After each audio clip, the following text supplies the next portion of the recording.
बिस्मिल्लाहिर्रहमानिर्रहीम। अज़ीज़ान मान, आज हम एक बहुत ही दिलचस्प किताब के ऊपर अपनी गुफ्तगू करेंगे।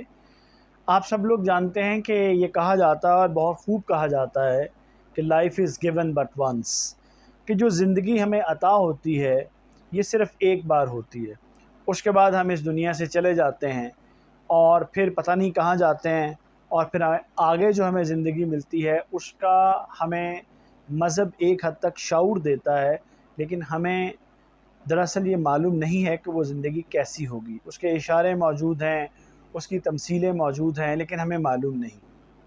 तो कहने वाले ये कहते हैं कि ये जो एक ज़िंदगी हमें यहाँ दी जाती है ये इतनी बड़ी नेमत है, इतनी बड़ी नेमत है कि अल्लाह की आखिरी किताब में ये कहा गया है कि जिसने एक इंसान की ज़िंदगी को बचाया गोया उसने पूरी इंसानियत को बचाया, और जिसने एक इंसान की ज़िंदगी को तल्फ़ किया उसने गोया कि पूरी इंसानियत को ख़त्म कर दिया।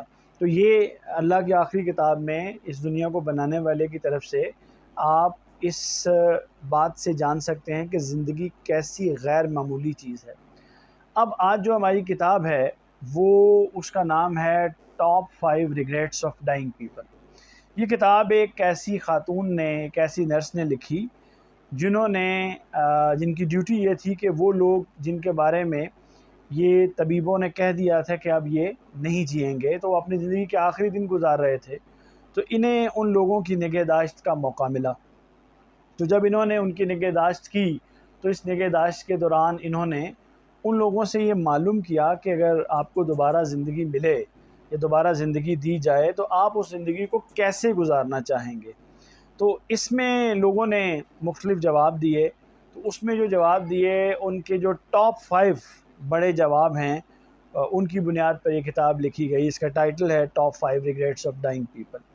तो वो लोग जो अब ज़िंदगी की नेमत से महरूम होने वाले थे, उन्होंने अपनी ज़िंदगी के बारे में इस अफ़सोस का इज़हार किया कि अगर उनको ज़िंदगी दोबारा मिले तो वो क्या करेंगे, और उनको अफ़सोस क्या था। सबसे बड़ा अफ़सोस ये था कि लोगों ने कहा कि उन्होंने ज़िंदगी ऐसे गुजारी जैसे दूसरे चाहते थे, और वो ज़िंदगी ऐसे ना गुजार सके जैसे वो ख़ुद गुजारना चाहते थे। यानी अपनी ख्वाहिशात को दबाकर ऐसी ज़िंदगी गुजारी जैसे दूसरे चाहते थे, यानी अपनी ज़िंदगी को दूसरों की मर्ज़ी से गुजारा। तो अज़ीज़ान मन, इस पहले रिग्रेट में हमारे लिए सबक ये है कि अगर आप और मैं भी ये चाहते हैं कि इस ज़िंदगी के इख्तिताम पर हमसे कोई पूछे कि इस ज़िंदगी के बारे में आपको कोई रिग्रेट, तो कम से कम हम ये ना कहें कि हम ज़िंदगी वैसी ना गुजार सके जैसी हम गुजारना चाहते थे। हाँ, ये मुमकिन तो नहीं होता हमेशा कि आप मुकम्मल तौर पे ऐसी ज़िंदगी गुजारें जैसे आप गुजारना चाहते हैं, लेकिन हमें कोशिश करनी चाहिए कि हम अपनी ज़िंदगी को ऐसे गुजारें जैसे हमें गुजारना चाहिए, और हमें दूसरों को भी मौका देना चाहिए कि वो अपनी ज़िंदगी ऐसे गुजारें जैसे कि वो गुजारना चाहते हैं। दूसरा जो रिग्रेट ऐसे लोगों को था, वो रिग्रेट उन लोगों को ऐसा था कि काश हमने सख्त मेहनत ना की होती। यानी आप ये देखते हैं कि एक तरह से ये भी तबसरा किया जाता है कि हम में से बाज़ लोग ज़िंदगी ऐसे गुजारते हैं जैसे कोल्हू का बैल, और ज़िंदगी में मादी चीज़ें इकट्ठी करते वक्त हम सब कुछ भूल जाते हैं कि हमें अपनी ज़िंदगी के अंदर हमारे रिश्ते भी थे, नाते भी थे, ख्वाहिशें भी थीं। तो लोगों ने ये रिग्रेट किया कि ये अफ़सोस किया कि काश हमने इतनी सख्त मेहनत ना की होती और हम ज़िंदगी को इतनी मेहनत करके गुजारते जिससे हमारा गुजारा हो जाता, लेकिन हमने अपने बच्चों को, अपने अज़ीज़ों को, अपनी ख्वाहिशों को वक्त दिया होता।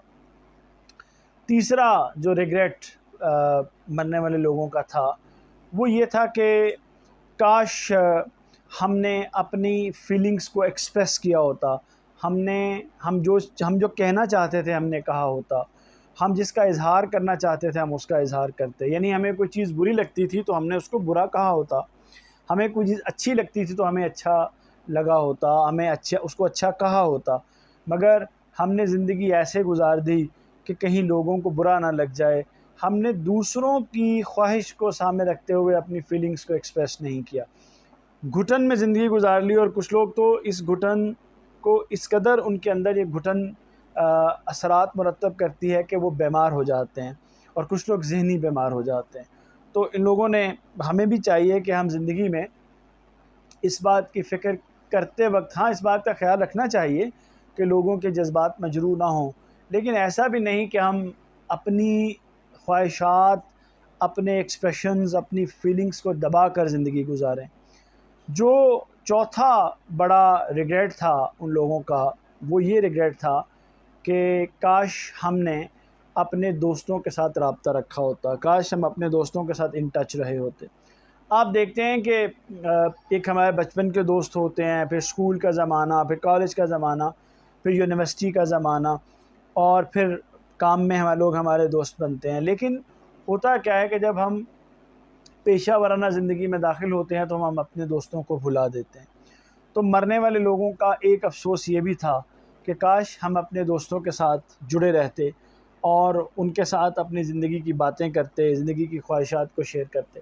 میں آپ کو اپنا ذاتی تجربہ بتاؤں، میں تو ذاتی طور پہ یہ کوشش کرتا ہوں کہ دوستوں کے ساتھ جڑا رہوں، ان سے ملتا رہوں، لیکن میرے دوستوں کو کبھی کبھی مجھ سے شکایت ہو جاتی ہے کہ شاید کسی نے اظہار تو نہیں کیا لیکن شاید شکایت ہو جاتی ہو کہ میں ان سے زیادہ رابطہ کرتا ہوں۔ لیکن میں اسی چیز کو سوچتے ہوئے کہ زندگی تو ایک روز گزر جائے گی، تو جو دوست ہوتے ہیں وہ ہماری زندگی کا سرمایہ ہوتے ہیں۔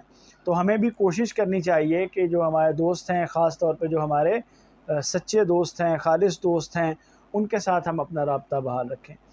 پانچواں اور آخری ریگریٹ اور افسوس جو تھا مرنے والے لوگوں کا، وہ یہ تھا کہ کاش ہم نے اپنی زندگی میں خوشی حاصل کی ہوتی، ہم نے اپنی زندگی کو ہیپیئر بنایا ہوتا، خوشکن بنایا ہوتا۔ تو لوگ کیا کرتے ہیں، وہ زندگی میں ریگریٹس کرتے رہتے ہیں، زندگی میں ہیپینس کو نہیں دیکھتے۔ وہ جب بھی ہمیں زندگی میں چوائسیز کرنی پڑتی ہیں تو ایک طرف شاید یہ چوائس ہوتی ہے کہ ہم خوشی میں وقت گزاریں، اور دوسری طرف ہوتی ہے کہ ہم کوئی مٹیریل چیز بنا لیں۔ تو لوگ شاید خوشی پہ اس کو ترجیح دیتے ہیں، اور پھر زندگی کے آخر میں ان کو ریگریٹ کرنا پڑتا ہے کہ شاید ہم نے زندگی میں خوشی حاصل کی ہوتی اور ہم نے اپنی زندگی کو اور خوشنما بنایا ہوتا، زندگی میں خوشی داخل کی ہوتی۔ تو عزیزان من، یہ کتاب ویسے تو پڑھنے سے تعلق رکھتی ہے، میں نے صرف اس کا خلاصہ آپ کے سامنے رکھا ہے تاکہ آپ سب لوگ بھی زندگی جو جی رہے ہیں، اگر اس زندگی میں آپ اس طرح اس کو جینا چاہتے ہیں کہ جب یہ زندگی کہ آپ اس پار جانے لگیں، اس کنارے پہ پہنچنے لگیں، تو آپ کو افسوس کم سے کم ہو۔ تو میں آپ سے کہوں گا کہ آپ اس کتاب کو پڑھیں اور ان 5 ریگریٹس کو اوائڈ کریں، یعنی زندگی ایسے گزاریں جیسے آپ گزارنا چاہتے ہیں، زندگی میں اپنے احساسات کا اظہار کریں، زندگی میں بہت سخت محنت نہ کریں بلکہ اتنی محنت کریں جتنی زندگی گزارنے کے لیے، ضروریات زندگی کے لیے ضروری ہے۔ اپنے دوستوں کے ساتھ رابطہ بحال رکھیں اور زندگی کو جتنا خوش بنا سکتے ہیں وہ بنائیے۔ جیسے اشفاق احمد صاحب کہا کرتے تھے نا کہ اللہ تعالیٰ آپ کو آسانیاں بانٹنے کی توفیق دے، ایسے ہی یہ کہا جا سکتا ہے کہ اللہ تعالیٰ ہمیں خوش رہنے کی اور خوشیاں بانٹنے کی توفیق دے۔ امید ہے آپ کو یہ کتاب پسند آئی ہوگی۔ بہت شکریہ۔